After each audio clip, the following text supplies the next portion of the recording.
ಶಿವಾಯ ಗುರವೇ ನಮಃ. ಶ್ರೀಮಾತ್ರೇ ನಮಃ. ಶ್ರೀ ಗುರುಭ್ಯೋ ನಮಃ. ಶ್ರೀ ವಾರಾಹಿ ಪಂಚಮಿ ವೈಶಿಷ್ಟ್ಯ. ಶ್ರೀವಿದ್ಯಾ ತಂತ್ರದಲ್ಲಿ ಶ್ರೀವಿದ್ಯಾ ಉಪಾಸನೆಯಲ್ಲಿ ಇರ್ತಕ್ಕಂಥ ರಹಸ್ಯಗಳನ್ನು ಈ ಒಂದು ವಿಡಿಯೋದಲ್ಲಿ ಸಂಕ್ಷಿಪ್ತವಾಗಿ ತಿಳಿದುಕೊಳ್ಳೋಣ. ಮುಖ್ಯವಾಗಿ ಒಂದು ಸೂಚನೆ ಏನು ಅಂದರೆ, ಇದೇ ತಿಂಗಳು 19/7/2026 ಭಾನುವಾರ ರಾತ್ರಿ 8:30ರಿಂದ 9 ಗಂಟೆವರೆಗೂ ಆನ್ಲೈನ್ನಲ್ಲಿ ಸತ್ಸಂಗ ಇರ್ತದೆ. ಅಂದರೆ ವಾರಾಹಿ ದೇವಿಯ ಬಗ್ಗೆ ತಿಳ್ಕೊಳ್ಳುವಂತಕ್ಕಂಥದ್ದು, ಅಂದರೆ ಸಹಸ್ರನಾಮ, ಅಷ್ಟೋತ್ತರ, ಕವಚ, ಸ್ತುತಿಗಳಲ್ಲಿರ್ತಕ್ಕಂಥ ನಾಮಗಳನ್ನು ಮತ್ತು ಆ ಸ್ತುತಿಯಲ್ಲಿ ಬರ್ತಕ್ಕಂಥ ಪ್ರತಿಯೊಂದು ಶಬ್ದಗಳನ್ನು ಅದರ ಅರ್ಥ ಮಾಡಿಕೊಂಡು ನಾವು ಓದಿದರೆ ಆ ದೇವತೆಯ ಸ್ವರೂಪವನ್ನು, ಆ ಶಕ್ತಿಯನ್ನು ಸಂಪೂರ್ಣ ಸ್ವೀಕಾರ ಮಾಡಲಿಕ್ಕೆ ಸಾಧ್ಯ ಆಗುತ್ತೆ. ಹಾಗಾಗಿ ಆ ಥರ ಭಾವನೆ ಮಾಡಿದ್ದೀನಿ. ಈ ಸಾರಿ ಪಂಚಮಿಯಿಂದ ಸ್ಟಾರ್ಟ್ ಆಗುತ್ತೆ 19ರಿಂದ. ಅದಕ್ಕೆ ಲಿಂಕನ್ನು ಡಿಸ್ಕ್ರಿಪ್ಷನಲ್ಲಿ ಕೊಟ್ಟಿರ್ತೀನಿ, ಅದು ವಾಟ್ಸಪ್ಗೆ ಜಾಯ್ನ್ ಆಗುತ್ತೆ. ಅಲ್ಲಿ ನಿಮಗೆ ನೇರವಾಗಿ ವಾಟ್ಸಪ್ಪಲ್ಲಿ ಆ ಒಂದು ಲಿಂಕ್ ಕಳಿಸ್ತೀವಿ, ಅದ್ರ ಮೂಲಕ ನಾವು ಸೇರೋಣ. Okay, thank you. ಮುಖ್ಯವಾಗಿ ಈ ಒಂದು ವಿಚಾರಕ್ಕೆ ಬರೋಣ. ವನಮಾಲಿ ಗದೀಶಾರ್ಗ್ನೇ ಶಂಖೇ ಚಕ್ರೇ ಚ ನಂದಕಿ ಶ್ರೀಮನ್ನಾರಾಯಣೋ ವಿಷ್ಣುರ್ವಾಸುದೇವೋಭಿರಕ್ಷತು. ಶ್ರೀ ವಾರಾಹ್ಯೈ ನಮಃ. ವಾರಾಹಿ ದೇವಿ. ವಾರಾಹಿ ದೇವಿ ಪಂಚಮಿಗೆ ಬಹಳಷ್ಟು ಸಂಬಂಧ ಇದೆ. ಪಂಚಮಿ ಅಂಥ ಶಕ್ತಿಯನ್ನು ತೋರಿಸ್ತದೆ. ಅದು ಯಾವ್ಯಾವ ರೂಪದಲ್ಲಿ ತೋರಿಸ್ತದೆ? ಈ ವಾರಾಹಿ ದೇವಿ ಎಲ್ಲಿಂದ ಉದ್ಭವ ಆದಳು ಮೊದಲಿಗೆ ಅನ್ನುವಂಥ ಒಂದು ಜಿಜ್ಞಾಸೆ ಬರ್ತದೆ ಸಹಜವಾಗಿ. ಈ ವಾರಾಹಿ ದೇವಿ ಸಾಮಾನ್ಯವಾಗಿ ಲಲಿತಾ ಸಹಸ್ರನಾಮದಲ್ಲಿ ಬರ್ತದೆ.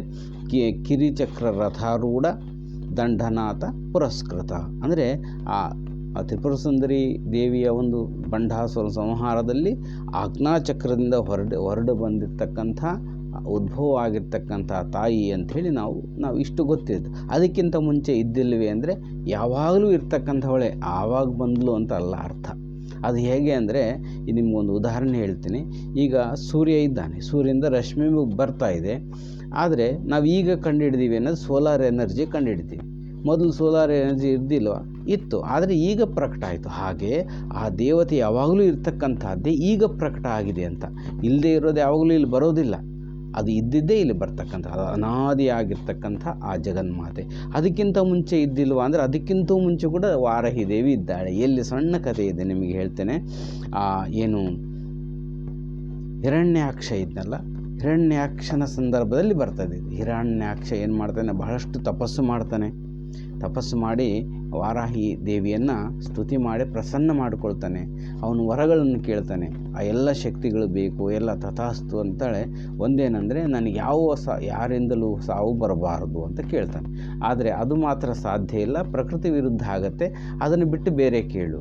ಹಾಗಾದರೆ ಇನ್ನೊಂದು ವರ ಕೊಡು, ತಾಯಿ ಜಗನ್ಮಾತೆ, ನಿನ್ನನ್ನು ಬಿಟ್ಟು ನನ್ನನ್ನು ಯಾರೂ ಸಾಯಿಸಬಾರ್ದು, ನೀನು ಸಾಯಿಸಬಾರ್ದು ಅಂತ ಕೇಳ್ತಾನೆ. ಕೇಳಿಕೊಟ್ಲೆ ಅಮ್ಮ ತಥಾಸ್ತು ಅಂದ್ಬಿಡ್ತಾನೆ. ತಥಾಸ್ತು ಅಂದ್ಬಿಟ್ಲೆ ಅವನು ಖುಷಿಯಾಗಿಬಿಡ್ತಾನೆ. ನೀನು ಸಾಯಿಸಬಾರ್ದು, ನೀನೇ ಸಾಯಿಸಬೇಕು, ನಿನ್ನಿಂದ ನಾನು ಸಾಯಬಾರ್ದು, ಇದು ಪ್ರಶ್ನೆ ಅವನು. ಸರಿ ಆಯ್ತು ಅಂತ ಹೇಳಿ ಅವನು ಖುಷಿಯಿಂದ ಹೋಗಿ ಅವನ ಆರ್ಭಟ ತೋರಿಸ್ತಾನೆ. ಎಲ್ಲ ಕತೆ ನಿಮಗೆ ಗೊತ್ತಿರ್ತಕ್ಕಂಥದ್ದು. ಆ ಭೂಮಿಯನ್ನು ತಗೊಂಡಾಗ ಸಮುದ್ರದೊಳಗೆ ಬಚ್ಚಿಕ್ತಾನೆ. ಅವಾಗೇನಾಗ್ತದೆ, ವರಾಹ ರೂಪದಿಂದ ಉದ್ಧಾರ ಮಾಡ್ತಕ್ಕಂಥದ್ದು. ಅಲ್ಲಿ ವರಾಹ ರೂಪ ಬರ್ತದೆ. ಅಲ್ಲಿ ವರಾಹ ತಾಯಿನೇ ಸಾಯಿಸಂಗಿಲ್ಲಲ್ಲ, ಹಾಗಾಗಿ ಆ ಸ್ತ್ರೀ ರೂಪ ಏನು ಅಮ್ಮನ ರೂಪ ಐತಲ್ಲ, ಅಯ್ಯನ ರೂಪ, ತಂದೆಯ ರೂಪ, ವಾರಾಹ ಸ್ವಾಮಿ ರೂಪದಲ್ಲಿ ಅವನನ್ನು ಆ ಸಂಹಾರ ಮಾಡಿದ ಶಕ್ತಿ ಯಾರು ಅಂದರೆ ಆ ವಾರಾಹಿ. ಆ ಒಂದು ಮೂಲ ನಿಮಗೆ ಕತೆ ಗೊತ್ತಿದ್ದರೆ ಸ್ವಲ್ಪ ಅದರ ರಹಸ್ಯ ಬಹಳ ಇಂಪಾರ್ಟೆಂಟ್ ಇರ್ತಕ್ಕಂಥದ್ದು. ಇನ್ನು ನಾವು ನೋಡಿದರೆ ಪಂಚಮಿ ಅಂದರೆ 5. ಪಂಚಮಿ ತಿಥಿಗೂ ಇದಕ್ಕೂ ಏನು ಸಂಬಂಧ? ಪಂಚಮಿ ಅಂತ ಯಾಕೆ ಕರೀತಾರೆ? ಕೆಲವು ಸ್ತೋತ್ರಗಳಲ್ಲಿ ಈ ನಾಮ ಬರ್ತದೆ. ಈ ಜಗನ್ಮಾತೆ ಇರ್ತಕ್ಕಂಥ ವಾರಾಹಿಗೆ ಈ ಪಂಚಮಿ ಅಂತಕ್ಕಂಥದ್ದು. ಪಂಚಮಿ ದಂಡನಾಥಾಚ ಸಂಕೇತ ಸಮಯೇಶ್ವರಿ ಅನ್ನುವಂಥ ಒಂದು ಸ್ತೋತ್ರದಲ್ಲಿ ಕೆಲವೊಂದು ನಾಮ ಬರ್ತದೆ ಶಾಸ್ತ್ರಗಳಲ್ಲಿ. ಪಂಚಮಿ ದಂಡನಾಥ, ಎರಡು ಪಂಚಮಿನೂ ಕರೀತಾರೆ, ದಂಡನಾಥ. ನಾವು ಏನು ಅಷ್ಟೋತ್ತರದಲ್ಲಿ ನೋಡಿದರೂ ಕೂಡ ಅಷ್ಟೋತ್ತರದಲ್ಲಿಯೂ ಕೂಡ ಪಂಚಮ್ಯೈ ನಮಃ ಅಂತ ಬರ್ತದೆ. ಪಂಚಮಿ ಅಂದರೆ ನೀನೇ ಅಂತ. ಪಂಚಮಿ ತಿಥಿ ಕೂಡ ಈ ಜಗನ್ಮಾತೆಯೇ ಅಂತ ಅರ್ಥ. ಪಂಚಮಿ ಅಂದರೆ ಜಗನ್ಮಾತೆ ಲಲಿತಾದೇವಿ ಅಂಥೇಳಿ ಅರ್ಥ ಕೊಡ್ತಕ್ಕಂಥದ್ದಿದೆ. ಇಲ್ಲಿ ಮುಖ್ಯವಾಗಿ ಏನಂದರೆ, ಈ ಲಲಿತಾದೇವಿ ಏನಿದ್ದಾಳಲ್ಲ, ಈ ಪಂಚಮಿ ತಿಥಿಗಳಲ್ಲಿ ನೋಡಿದರೆ ನಿತ್ಯಾದೇವತೆಗಳು, ತಿಥಿ ನಿತ್ಯಾದೇವತೆಗಳು ಅಂತ ಇದ್ದಾರೆ. ಅವರು ಯಾರಿದ್ದಾರೆ ಅಂದರೆ 15 ಜನ ಇದ್ದಾರೆ ತಿಥಿ ನಿತ್ಯಾದೇವತೆಗಳು. ಯಾರು? ಕಾಮೇಶ್ವರಿ, ಭಗಮಾಲಿನಿ, ನಿತ್ಯಕ್ಲಿನ್ನ, ಬೇರುಂಡ, ವಹ್ನಿವಾಹಿನಿ, ಮಹಾವಿದ್ವೇಶ್ವರಿ, ಶಿವಧೂತಿ, ತ್ವರಿತ, ಕುಲಸುಂದರಿ, ನಿತ್ಯ, ನೀಲಪತಾಕ, ವಿಜಯ, ಸರ್ವಮಂಗಳ, ಜ್ವಾಲಾಮಾಲಿನಿ, ವಿಚಿತ್ರ. ಇದನ್ನು ಚಿತ್ರ ಅಂತ ಕೂಡ ಕರೀತಾರೆ. ಹೀಗೆ 15 ನಿತ್ಯಾದೇವತೆಗಳು ಒಂದು ಪಾಡ್ಯಮ ದಿವಸದಿಂದ ಹುಣ್ಣಿಮೆವರೆಗಿರ್ತವೆ. ಹುಣ್ಣಿಮೆಯಿಂದ ಮತ್ತೆ ರಿವರ್ಸ್ ಆಗ್ತದೆ. ಇದು ರಿವರ್ಸ್ ಅಂದರೆ ವಿಚಿತ್ರ, ಜ್ವಾಲಾಮಾಲಿನಿ, ಸರ್ವಮಂಗಳ, ಹೀಗೆ ಹೋಗಿ ಮತ್ತು ಕಾಮೇಶ್ವರಿ ಮೊದಲನೇ ಪ್ರಥಮ ತಿಥಿಗೆ ಬರ್ತಕ್ಕಂಥದ್ದು. ಇಲ್ಲಿ ಪಂಚಮಿ ತಿಥಿಗೆ ಯಾವ ದೇವತೆ ನಿತ್ಯಾದೇವತೆ ಇದೆ ಅಂತ ತಿಳ್ಕೊಂಡ್ರೆ ವಹ್ನಿವಾಹಿನಿ. ವಹ್ನಿ ಅಂದರೆ ಅಗ್ನಿ. ವರಾಹಸ್ವಾಮಿ ಕೂಡ ಯಜ್ಞ ಸ್ವರೂಪ, ಹಂಗಾಗಿ ವಹ್ನಿವಾಹಿನಿ ಅಂತಕ್ಕಂಥದ್ದು. ಅಗ್ನಿ ಸ್ವರೂಪದಲ್ಲಿ ಇರ್ತಕ್ಕಂಥವಳು ಅನ್ನುವಂಥ ಒಂದು ನಾಮ. ಯಜ್ಞ ಸ್ವರೂಪ ಅಂದರೆ, ಯಜ್ಞ ಅಂದರೆ ಏನು? ಜಪ ಮಾಡಿರ್ಬೋದು, ಜಪಯಜ್ಞ ಅಂತ ಹೇಳಿ, ಜ್ಞಾನಯಜ್ಞ ಅಂತ ಹೇಳಿ ನೀವು ಕೇಳಿರ್ತೀರಿ, ಗೀತಾಯಜ್ಞ. ಈಗೆಲ್ಲ ಯಜ್ಞ ಅಂದರೆ ಭಗವಂತನ ಕುರಿತು ಮಾಡ್ತಕ್ಕಂಥ ಯಾವುದೇ ಸಾಧನೆ ಇರಲಿ ಅದಕ್ಕೆ ಯಜ್ಞ ಕರೆಸ್ಕೊಳ್ತದೆ. ಯಾಕಂದರೆ ಆ ಭಗವಂತನ ಸೇರಲಿಕ್ಕೆ ಅನೇಕ ದಾರಿಗಳು, ಆ ದಾರಿಗಳಲ್ಲಿ ಯಜ್ಞ ಅಂತ ಕರೀತಾರೆ. ಹಾಗಾಗಿ ಈ ಜಗನ್ಮಾತೆಯ ಸ್ತುತಿ ಮಾಡ್ತಕ್ಕಂಥದ್ದು ನಮ್ಮನ್ನು ಹತ್ತಿರ ಮಾಡಿಕೊಳ್ತದೆ ಭಗವಂತನ ಕಡೆಗೆ, ಜಗನ್ಮಾತೆಯ ಕಡೆಗೆ, ಆತ್ಮದ ಕಡೆಗೆ, ಜ್ಞಾನದ ಕಡೆಗೆ ಅನ್ನೋದನ್ನ ಇಲ್ಲಿ ಒತ್ತು ಮಾಡಿ ಹೇಳ್ತಕ್ಕಂಥದ್ದು. ಇನ್ನು ಎರಡನೆಯದು ನಾವು ನೋಡಿದರೆ, ಈಗ ಶುಕ್ಲ ಪಕ್ಷ ಪ್ರಥಮದಿಂದ ಪಂಚಮಿಗೆ ವಾರಾಹಿ ಬಂತು. ಇನ್ನು ಕೃಷ್ಣ ಪಕ್ಷದಿಂದ ರಿವರ್ಸ್ ಬಂದರೆ ವಿಚಿತ್ರ, ಜ್ವಾಲಾಮಾಲಿನಿ, ಸರ್ವಮಂಗಳ, ವಿಜಯ, ನೀಲಪತಾಕ ಅನ್ನೋಂಥ ನಾಮ ಅದು ಪಂಚಮಿ ತಿಥಿಗೆ ಬರ್ತದೆ. ನೀಲಪತಾಕ ಅಂದರೆ ಅದರಲ್ಲಿ ಇರ್ತಕ್ಕಂಥ ವಿಶೇಷ ಏನು? ನೀಲ ಅಂದರೆ ನೀಲ ಅಂದರೆ ಆಕಾಶ ಬಣ್ಣ ನೀಲಿಯಾಗಿರ್ತದೆ. ಯಾಕಿರ್ತದೆ? ಆಕಾಶವು ಅನಂತವಾಗಿರ್ತದೆ, ಅದರ ಡೆಪ್ತ್ ಎಷ್ಟು ಅಂತ ಹೇಳಲಿಕ್ಕೆ ಸಾಧ್ಯ ಇಲ್ಲ. ಹಾಗಾಗಿ ಯಾವುದು ಆಳವಾಗಿರ್ತದೋ ಅದು ನೀಲಿ ಕಲರ್ನಲ್ಲಿ ಇರ್ತದೆ, ನೀಲಿ ಬಣ್ಣದಲ್ಲಿರ್ತದೆ, ಕಾಣಿಸ್ತದೆ. ಆ ಕಣ್ಣಿಗೆ ನಮಗೆ ಆ ನೀಲಿ ಇರೋದಿಲ್ಲ, ಅದು ಇರೋದು ಬೆಳ್ಳಿಗೆ, ಆದರೆ ನೀಲಿ ನೀಲಿ ಬಣ್ಣದಲ್ಲಿ ನಮಗೆ ಕಾಣಿಸ್ತದೆ ಅಂತ ಶಾಸ್ತ್ರಗಳು ಹೇಳ್ತವೆ. ಆಕಾಶ ನೋಡ್ರೆ ನೀಲಿ ಇರ್ತದೆ ಅಂದರೆ ಅನಂತ ನೋಡಿದರೆ ನೀಲಿ ಏನಿಲ್ಲ, ಅದು ಎಷ್ಟಿದೆ ಗೊತ್ತಿಲ್ಲ. ಸಮುದ್ರವನ್ನು ನೋಡಿದರೂ ಕೂಡ ನೀವು ಆಳ ಅನಂತವಾಗಿರ್ತಕ್ಕಂಥ ನೀರು ಯಾವುದಿರ್ತದೋ ಅದು ನೀಲಿ ಬಣ್ಣದಲ್ಲಿ ಕಾಣಿಸ್ತದೆ. ನೀರು ಮಾತ್ರ ಬೆಳ್ಳಗೆ ಇರ್ತದೆ, ಕಾಣುವುದು ಮಾತ್ರ ನೀಲಿ. ಯಾಕೆ ಅಂದರೆ ಅದು ಅನಂತತ್ವದಿದ್ದರೆ ಅದನ್ನ ಇಷ್ಟು ಅಂತ ಅಳಿಲಿಕ್ಕೆ ಸಾಧ್ಯ ಇರ್ತಕ್ಕಂಥ ತತ್ವ ಈ ಜಗನ್ಮಾತೆ ಇದು ಅನ್ನುವಂಥದ್ದು ಇಲ್ಲಿ ಸಂಕೇತ ಆಗ್ತದೆ. ಇನ್ನು ನೀಲ ಪತಾಕ ಅಂದರೆ ಧ್ವಜ ಯಾವಾಗ ಏರಿಸ್ತಾರೆ? ವಿಜಯ ಆದಾಗಲೇ ಏರಿಸ್ತಾರೆ. ಅಂದರೆ ಎಲ್ಲವನ್ನು ಜಯಿಸ್ತಕ್ಕಂಥ ಶಕ್ತಿ, ಜಯಿಸಿ ಈ ಪ್ರಾಪಂಚಿಕ ಸರ್ವವನ್ನು ಜಯಿಸಿ ಆತ್ಮದಲ್ಲಿ ಸ್ಥಿರಪಡಲಿಕ್ಕೆ ಮೂಲ ಕಾರಣೀಭೂತಲಾಗಿರ್ತಕ್ಕಂಥ ಜಗನ್ಮಾತೆ, ಆ ಸ್ವರೂಪವನ್ನು ಕೊಡದೆ ತನ್ನ ಉದ್ದೇಶವನ್ನು ಇಟ್ಟುಕೊಂಡಿರ್ತಕ್ಕಂಥ ಸ್ವರೂಪ ಅನ್ನುವಂಥದ್ದನ್ನು ಈ ನೀಲಪತಾಕ ನಾಮ ಸೂಚಿಸ್ತದೆ. ಏನು ನಾವೇನೀಗ ಮಾತಾಡಿದ್ವಿ, ನಿತ್ಯಾದೇವತೆಗಳ ಹೆಸರನ್ನು ಕೇಳಿದರೆ ಸಾಕು ನಾವು ಪುನೀತ ಆಗ್ತೀವಿ. ನಮಗೆ ಗೊತ್ತಾಗೋದಿಲ್ಲ ಅವು ನಮ್ಮಲ್ಲಿ ಅನೇಕ ಸಂಸ್ಕಾರಗಳನ್ನು ಬೆಳೆಸ್ತದೆ ಅಂತ. ಈ ನಾಮ ಕೇಳಿದರೆ ಸಾಕು, ಪೂಜೆ ಮಾಡೋದು ಅದು ಒಂದು ಕಡೆಗಿರಲಿ, ಈ ಕೇಳ್ತಾ ಭಾವನಾತ್ಮಕ ಕೇಳಿದರೆ ಅದರ ಅನಂತವಾದ ಶಕ್ತಿ ನಮ್ಮಲ್ಲಿ ಪ್ರವಾಹ ಆಗ್ತದೆ ಅನ್ನೋದು ಇನ್ನೊಂದು ಮುಖ್ಯ ವಿಚಾರ. ಇನ್ನು ನೋಡಿದರೆ ಸಪ್ತಮಾತೃಕೆಯರು, ಅಷ್ಟಮಾತೃಕೆಯರು ಅಂತ ಬರ್ತದೆ. ಸಪ್ತಮಾತೃಕೆಯರು ಕೇಳಿದ್ದೀವಿ ಸಾಮಾನ್ಯವಾಗಿ, ಅದು ಅಷ್ಟಮಾತೃಕೆಯರು ಅಂತ ಶ್ರೀವಿದ್ಯಾ ತಂತ್ರದಲ್ಲಿ ಬರ್ತಕ್ಕಂಥದ್ದು.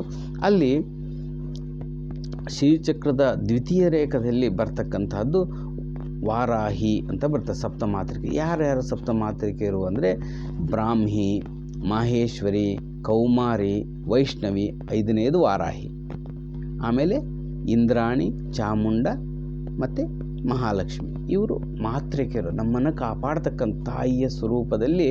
ಅಂದರೆ ತಾಯಿ ಅಂದರೆ ಯಾವಾಗಲೂ ರಕ್ಷಣೆ ಮಾಡ್ತಕ್ಕಂಥ ಸ್ವರೂಪ, ಎಷ್ಟು ಅವ್ಯಾಜವಾದಕ್ಕಂಥ ಪ್ರೀತಿಯನ್ನು ನಮ್ಮ ಮೇಲೆ ಇಟ್ಟಿರ್ತಕ್ಕಂಥವಳು ಅಂತ ಒಂದು ಅರ್ಥ. ವರಾಹಿ 5ನೇವಳು ಬರೋದ್ರಿಂದ ಪಂಚಮಿಗೂ ತಿಥಿಗೂ ಸಂಬಂಧ ಇದೆ. ಪಂಚಮಿ ತಿಥಿ ದೇವತೆ. ಇನ್ನು ಆ ಚಕ್ರದಲ್ಲಿ ನೋಡಿದರೆ ಯಾವ ಸ್ಥಾನವನ್ನು ಕೊಟ್ಟಿದ್ದಾರೆ, ಯಾವ ದಿಕ್ಕಿಗೆ ಕೊಟ್ಟಿದ್ದಾರೆ ಅಂದರೆ ಪೂರ್ವ ಸ್ಥಾನಕ್ಕೆ ಕೊಟ್ಟಿದ್ದಾರೆ. ಪೂರ್ವ ದಿಕ್ಕಿನಲ್ಲಿ ಇರ್ತಕ್ಕಂಥ ಒಂದು ಸ್ಥಾನವನ್ನು. ಪೂರ್ವ ಅಂದರೆ ಇದು ಯಾರ್ದು ಅಧಿಪತಿ? ಪೂರ್ವಕ್ಕೆ ಸೂರ್ಯ ಅಧಿಪತಿ. ಸೂರ್ಯ ಅಂದರೆ ಇಂದ್ರಶಕ್ತಿ ಇರತಕ್ಕಂಥ ಚೈತನ್ಯ. ಈಗಿರ್ತಕ್ಕಂಥ ನವಗ್ರಹಗಳಲ್ಲಿ ಪೂರ್ವಕ್ಕೆ ಸೂರ್ಯನ ಕುಂದಿಸೋದು, ನಡುವೆ ಕುಂದಿಸೋದು, ಅದು ಸಕ್ರಮ ಇಲ್ಲ, ಅದು ಅಕ್ರಮವಾಗಿರ್ತಕ್ಕಂಥದ್ದು. ಈಗಿರ್ತಕ್ಕಂಥ ಎಲ್ಲ ದೇವಸ್ಥಾನಗಳಿರ್ತಕ್ಕಂಥದ್ದೆಲ್ಲದೂ ಕೂಡ ಅದು ಬೇರೆ ಥರ ರೆಡಿಯಾಗಿದೆ, ಅದು ತಪ್ಪಿದೆ. ಅದು ಎರಡನೇ ವಿಚಾರ. ಪೂರ್ವಕ್ಕೆ ಇಂದ್ರಶಕ್ತಿ ಇರ್ತಕ್ಕಂಥದ್ದು. ಆ ಪೂರ್ವಕ್ಕೆ ಇನ್ನು ಅನೇಕ ಶ್ರೀಚಕ್ರದಲ್ಲಿ ಬರ್ತಕ್ಕಂಥ ಪೂರ್ವ ಸ್ಥಾನದಲ್ಲಿ, ಪೂರ್ವ ದಿಕ್ಕಿನಲ್ಲಿರ್ತಕ್ಕಂಥ ಕೋನಗಳಲ್ಲಿ ಆ ಜಗನ್ಮಾತನ ಎಲ್ಲೆಲ್ಲಿ ಕೂರಿಸಿದ್ದಾರೆ, ಅದಕ್ಕೆ ಆ ದೇವತೆಗೆ ಏನೇನು ಹೇಳ್ತಾರೆ ಅಂತ ನಾವು ನೋಡಿದರೆ ಈ ವಾರಾಹಿ ಶಕ್ತಿ ಎಷ್ಟು ಅಂತ ಗೊತ್ತಾಗುತ್ತೆ ನಮಗೆ. ಅದಕ್ಕೆಲ್ಲವಕ್ಕೂ ಲಿಂಕ್ ಇರ್ತಕ್ಕಂಥದ್ದು ನಮಗೆ ಇಲ್ಲಿ ಗೊತ್ತಾಗ್ತಕ್ಕಂಥದ್ದು. ಇನ್ನೊಂದು ಪ್ರಥಮ ರೇಖೆಯಲ್ಲಿ ನೋಡಿದರೆ ಈಶಿತ್ವ ಸಿದ್ಧಿ ಅಂತ ಇರ್ತಕ್ಕಂಥ. ಈಶಿತ್ವ ಸಿದ್ಧಿ ಅಂದರೆ ಶಾಸನ ಮಾಡ್ತಕ್ಕಂಥದ್ದು, ಎಲ್ಲವೂ ಒಡೆಯ ಆಗ್ತಕ್ಕಂಥದ್ದು. ಇನ್ನೂ ಒಂದು ನೋಡಿದರೆ ಪಂಚಮಿ ಅಂತಕ್ಕಂಥದ್ದು. ಇನ್ನೊಂದು ನೋಡಿದರೆ ಇನ್ನೊಂದು ದೃಷ್ಟಿಯಲ್ಲಿ ಈ ಆಜ್ಞಾಚಕ್ರದಿಂದ ಬಂದರೆ ಆಜ್ಞಾಚಕ್ರೇಶ್ವರಿ ಅಂತ ಕೂಡ ಕರೀತಾರೆ. ಈ ಪಂಚಮಿ ಅಂದರೆ ಮೂಲಾಧಾರ, ಸ್ವಾಧಿಷ್ಠಾನ, ಮಣಿಪೂರಕ, ಅನಾಹತ, ವಿಶುದ್ಧ. ಇವು 5 ಅಲ್ಲ, ಇದರ ಮೇಲೆ ಈಶತ್ವವನ್ನು ಹೊಂದಿರತಕ್ಕಂಥವಳು. ಈ 5 ಕೂಡ ಆಯಮ್ಮನ ಕಂಟ್ರೋಲಲ್ಲಿರ್ತವೆ. ಇದು 6ನೇದಂತಲೇ ಈ 5 ಆಯಮ್ಮನ ಕಂಟ್ರೋಲಲ್ಲಿರೋದ್ರಿಂದ, ಆಜ್ಞಾ ಇರೋದ್ರಿಂದ ಆಯಮ್ಮಗೆ ಪಂಚಮಿ ಅಂತ ಕೂಡ ನಾವು ಇನ್ನೊಂದು ರೂಪದಲ್ಲಿ ನಾವು ಇದನ್ನು ಅರ್ಥ ಮಾಡ್ಕೊಳ್ಬೋದು. ಈ ಪಂಚಮಿ ಅಂದರೆ ಈ ಪ್ರಪಂಚ ಎಲ್ಲವೂ ಪಂಚರೂಪದಿಂದ, ನಮ್ಮ ಪಂಚಕರ್ಮೇಂದ್ರಿಯಗಳು, ಪಂಚಜ್ಞಾನೇಂದ್ರಿಯಗಳು, ಎಲ್ಲವೂ ಪ್ರಪಂಚವೂ ಕೂಡ ಅದೇ ಪಂಚಭೂತಗಳಿಂದ ಸೃಷ್ಟಿಯಾಗಿರ್ತಕ್ಕಂಥದ್ದು. ಈ ಪಂಚ ಏನಿದೆ ಪ್ರಪಂಚನೇ ಆಗಿರ್ತಕ್ಕಂಥದ್ದೆಲ್ಲವೂ ಆ ಜಗನ್ಮಾತಿನ ಆಧಾರದಲ್ಲಿ ಇದೆ ಅನ್ನೋದು ಪಂಚಮಿ ತಿಥಿ ನಾಮ ಅಲ್ಲಿ ನಮಗೆ ಹೇಳ್ತಕ್ಕಂಥದ್ದಾಗಿದೆ. ಇದು ಇಷ್ಟು ಉತ್ಕೃಷ್ಟವಾಗಿರ್ತಕ್ಕಂಥದ್ದು ಅಂತ. ಇನ್ನು ನಾವು ನೋಡಿದರೆ ಬೇರೆ ಬೇರೆ ದಳಗಳಲ್ಲಿ ಆ ಜಗನ್ಮಾತೆ ಸ್ವರೂಪ ಪ್ರಥಮಾವರಣದಲ್ಲಿ ಒಂದು ಚಕ್ರದಲ್ಲಿ ಚಿಂತಾಕರ್ಷಿಣಿ ಅಂತ ಇದೆ ನಾಮ. ಚಿಂತಾಕರ್ಷಿಣಿ ದೇವಿಯಾಗಿ ಅಲ್ಲಿ ಉಪಾಸನೆ ಮಾಡ್ತೀವಿ. ಆ ಚಿಂತಾಕರ್ಷಿಣಿ ಅಂದರೆ ಏನು? ಚಿಂತೆ ಯಾರು ಮಾಡ್ತಾರೋ ಅವರಿಗೆ ಆಕರ್ಷಣೆ ಮಾಡ್ತಕ್ಕಂಥದ್ದು ಚಿಂತಾಕರ್ಷಿಣಿ. ಜಗನ್ಮಾತಿನ ಯಾರು ಅಂತ ಚಿಂತೆ ಅಂದರೆ ಚಿಂತೆ ಅಲ್ಲ, ಚಿಂತನೆ. ಆ ಜಗನ್ಮಾತಿನ ಚಿಂತನೆ, ಸ್ತುತಿ, ನಾಮ ಈಗ ಕೇಳ್ತಾ ಇದ್ದಾರೆ ಅಂದರೆ ಆಯಮ್ಮನ ಕಡೆ ಆಕರ್ಷಣೆ ಮಾಡ್ಕೊಳ್ತಾಳೆ ಅಂತ. ಈ ಪ್ರಾಪಂಚಿಕತೆಗೆ ಹೋಗೋದನ್ನ ಬಿಟ್ಟು ನಮ್ಮನ್ನು ತನ್ನೊಳಗೆ ಸೇರಿಸ್ಕೊಳ್ತಾಳೆ. ಅದು ಚಿಂತಾಕರ್ಷಿಣಿ ಅಂತ ಒಂದು ನಾಮದ ಅರ್ಥ. ಇನ್ನು ನೋಡಿದ್ರೆ ಉನ್ಮಾದ ಅಂದರೆ ಅನಂತವಾದಂತಹ ಆ ಸ್ಥಿತಿಯಲ್ಲಿರ್ತಕ್ಕಂತಹ ಸ್ಥಿತಿ. ಅದು ಇರಲಿ. ಮುಂದಿನ ಎಂತಕ್ಕಂಥ ಸರ್ವ ಸಂಕ್ಷೋಭಿಣಿ. ಕ್ಷೋಭಿಣಿ ಅಂದರೆ ಕದಲಿಸ್ತಕ್ಕಂಥದ್ದು, ಸರ್ವವನ್ನು ಕೂಡ ಚಲನೆ ಮಾಡ್ತಕ್ಕಂಥದ್ದು. ನಮ್ಮಲ್ಲಿ ಜಡತ್ವ ಎಲ್ಲವೇನಿದ್ರೂ ಕೂಡ ಆ ಕ್ಷೋಭಣೆ ಅಂದರೆ ಕದಲಿಸಿ ನಮ್ಮನ್ನು ಸದ್ಜ್ಞಾನದ ಕಡೆಗೆ ನಮ್ಮನ್ನು ಮಾಡ್ತಕ್ಕಂಥದ್ದು ಜಗನ್ಮಾತೆಯೇ. ಇನ್ನು ಸ್ತುತಿಯಲ್ಲೆಲ್ಲ ಬರ್ತದೆ. ಆ ಎಮ್ಮ ಇಲ್ಲ ಅಂದರೆ ಕಿವಿ, ಮೂಗು ಎಲ್ಲವೂ ಪಂಚ ಜ್ಞಾನೇಂದ್ರಿಯಗಳೆಲ್ಲವೂ ಬಂದ್ ಮಾಡ್ತಕ್ಕಂಥ ಶಕ್ತಿ, ಸ್ತಂಭಿನಿ ಅನ್ನುವಂಥ ನಾಮಗಳೆಲ್ಲ ಬರ್ತವೆ. ಅಂದರೆ ಎಲ್ಲವನ್ನು ಬಂದ್ ಮಾಡ್ತಕ್ಕಂಥ ಶಕ್ತಿ ಆಯಮ್ಮನಲ್ಲಿ ಇರ್ತದೆ. ಹಾಗಾಗಿ ಸರ್ವ ಸಂಕ್ಷೋಭಿಣಿ, ಎಲ್ಲ ಚಲನೆ ಆಗಬೇಕಂದ್ರೆ ಆಯಮ್ಮನ ಕೃಪೆ ಇರಬೇಕಿಲ್ಲ ಅಂದರೆ ಏನು ಮಾತ್ರ ಸುಮ್ಮನೆ ಬಿದ್ದುಬಿಡ್ತಾನಷ್ಟೇ.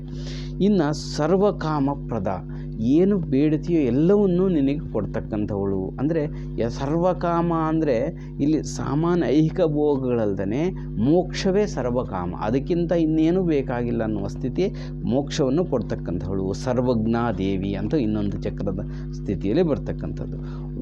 ವಶೀಕರಣ ಪಾಶ, ಆ ಪಾಶ ಇರ್ತಕ್ಕಂಥ ಸರ್ವ ವಶೀಕರಣ ಅಂದರೆ ಏನೋ ನಮಗೆ ಅವ್ರು ವಶ ಆಗಬೇಕು, ಇವ್ರು ವಶ ಆಗಬೇಕು ಅಂತ ನಾವು ಹೇಳ್ದಂಗೆ ಕೇಳಬೇಕು, ಕುಂದ್ರಂದರೆ ಕುಂದ್ರಬೇಕು, ಎದ್ದಳಂತೆ, ಇದೆಲ್ಲ ವಶ ಅಂದರೆ ನಮಗೆ ಅನುಕೂಲವಾಗಿರ್ತಕ್ಕಂಥದ್ದು ಒಂದು ಅರ್ಥದಲ್ಲಿ ಬಳಸಬೇಕು. ಅದು ವಶೀಕರಣ ಶಬ್ದವನ್ನೇ ಕೆಡಿಸಿ ಕೈ ಬಿಟ್ಬಿಟ್ಟಿದ್ದಾರೆ ಈ ತಾಂತ್ರಿಕ ಮಾಂತ್ರಿಕ ಎಲ್ಲ ಬಂದು. ವಶೀಕರಣ ನಮಗೆ ಅನುಕೂಲವಾಗಿರ್ತಕ್ಕಂಥ ಕಾಲ ನಮ್ಮಲ್ಲಿ ಬರ್ತಕ್ಕಂಥದ್ದು. ಈ ರೀತಿ ಶಕ್ತಿಗಳು, ಆ ನಾಮಗಳು ಇದರೊಳಗಿದ್ದಾವೆ. ಇನ್ನೂ ಒಂದು ನಾವು ಒಳಗೆ ನೋಡಿದರೆ ಕ್ಷೋಭಣಕರಿ ನೋಡಿದ್ವಿ. ಇನ್ನು ಷೋಡಶದ್ವಿತೀಯ ಆವರಣದಲ್ಲಿ ಕೆಲವೊಂದು ಆವರಣಗಳಲ್ಲಿ ಈ ಥರ ಬರ್ತದೆ. ಸರ್ವವ್ಯಾಧಿ ನಿವಾರಿಣಿ, ಸರ್ವವ್ಯಾಧಿ ವಿನಾಶಿನಿ, ಎಲ್ಲ ರೋಗಗಳನ್ನು ಕೂಡ ಕಳೆಯತಕ್ಕಂಥವಳು. ನಿಮಗೆ ಅನಂತವಾದ ಏನೇ ಅನಾರೋಗ್ಯ ಸಮಸ್ಯೆ ಇದ್ದರೆ ಈ ದೇವಿಯನ್ನು ಉಪಾಸನ ಮಾಡಿದರೆ ಖಂಡಿತವಾಗಿ ಆರೋಗ್ಯದಿಂದ ಮುಕ್ತರಾಗ್ತಾರೆ. ಸಾಕಷ್ಟು ನಿದರ್ಶನಗಳಿದ್ದಾವೆ. ಅದನ್ನು ನಾವು 19ನೇ ತಾರೀಕು ಏನಿರ್ತದಲ್ಲ ಅವತ್ತು ವಿಚಾರ ಮಾಡುವಂಥವರಾಗೋಣ. ಇನ್ನೂ ಒಂದು ಮುಖ್ಯ ಏನು ಅಂದರೆ ರುದ್ರಶಕ್ತಿ ಸ್ವರೂಪಿಣಿ ಈ ಜಗನ್ಮಾತೆ. ರುದ್ರ ಅಂದ್ರೇನು? ಶಿವನ ಶಕ್ತಿ ಸ್ವರೂಪ. ಶಿವನ ಶಕ್ತಿ ಅಂದರೆ ರುದ್ರ ಅಂದರೆ ಏನು? ರುದಂ ದ್ರಾವಯತೀತಿ ರುದ್ರ ಅಂದರೆ ದುಃಖಗಳನ್ನು ಕರಗಿಸ್ತಕ್ಕಂಥವನೇ ರುದ್ರ.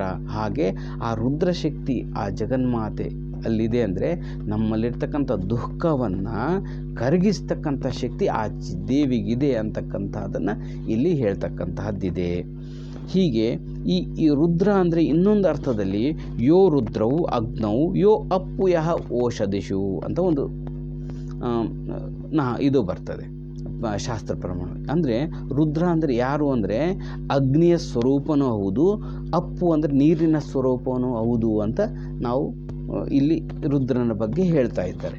ಇಲ್ಲಿ ವಾರಾಹಿಯಲ್ಲಿ ಆ ರುದ್ರ ಈ ಅಪ್ಪು ಎಲ್ಲಿದೆ ಅಂತ ನೋಡಿದರೆ ಅಮೃತ ತತ್ವಾತ್ಮಿಕಾಯ ನಾವು ಹಿಂದಿನ ವಿಡಿಯೋದಲ್ಲಿ ಅಂದರೆ ಅಂದರೆ ಅಮೃತ, ಅದು ಜಲತತ್ವ, ಜಲಬೀಜ ಅಂತಕ್ಕಂಥದ್ದು.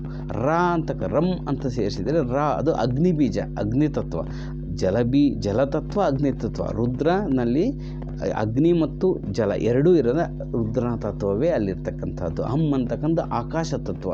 ಈ ಮೂರರ ಒಂದು ಮಿಶ್ರಣ ಆಕಾಶ ತತ್ವ. ಅಂದರೆ ಈ ರೀತಿ ಈ ವಿಶುದ್ಧಿ ಚಕ್ರ ಅಂದರೆ ಸಂಕಲ್ಪಗಳೆಲ್ಲವೂ ನೆರವೇರ್ತಕ್ಕಂಥ ಶಕ್ತಿ ಈ ಒಂದು ವಾರಾಹಿ ದೇವಿಯ ತತ್ವದಲ್ಲಿದೆ ಅನ್ನುವಂಥದ್ದು ಅರ್ಥ.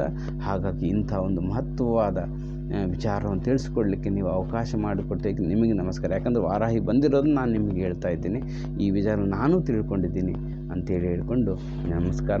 ಮುಂದಿನ ವಿಡಿಯೋ ವಿಶೇಷವಾಗಿರ್ತಕ್ಕಂಥ ಪೂಜಾ ವಿಧಾನ ಇರ್ತದೆ, ಅದನ್ನು ನೆಕ್ಸ್ಟ್ ನಾಳೆ ನಾಡ್ದು ನೋಡಿ ನಿಮಗೆ ಪಂಚಮಿ ಅಷ್ಟೇ ನಿಮಗೆ ಸಿಗುವಂಥದ್ದು ಮಾಡ್ತೀನಿ. ಶಿವಾಯ ಗುರುವೇ ನಮಃ. ಶ್ರೀಮಾತ್ರೆ ನಮಃ.